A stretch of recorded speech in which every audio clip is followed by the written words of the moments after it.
Remember the good old days a month and a half ago where Ant-Man and the Wasp was the biggest failure in Marvel? Because the websites and the Twitters wanted to run the narrative about number crunching when the numbers weren't even in, and it wasn't even released in the most important international territories. Good reporting.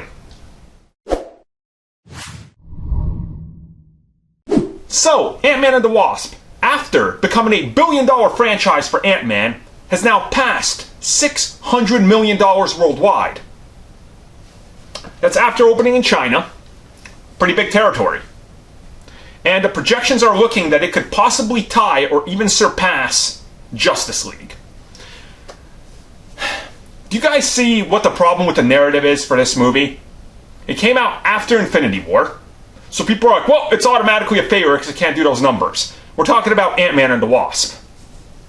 Second up, we're talking about numbers that were being reported and people were crunching them to run headlines on movies that we clearly knew weren't out everywhere, right?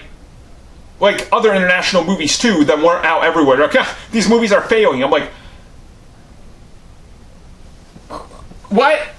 What kind of reporting is that?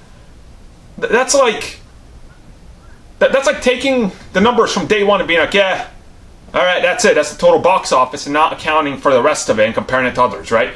Ant-Man and the Wasp now is one of the biggest Marvel franchises. So go with that. Use that, and they certainly are.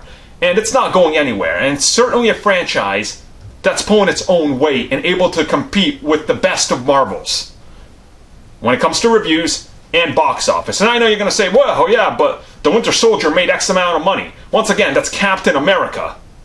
And once again, this is Ant-Man. You know, the scales. Which one's more popular? I mean, Ant-Man and the Wasp about to take over Justice League, so man, if that's a failure. If that's a failure, then what's the Justice League? You know, just let me know. Spin that narrative. Spinning, spinning.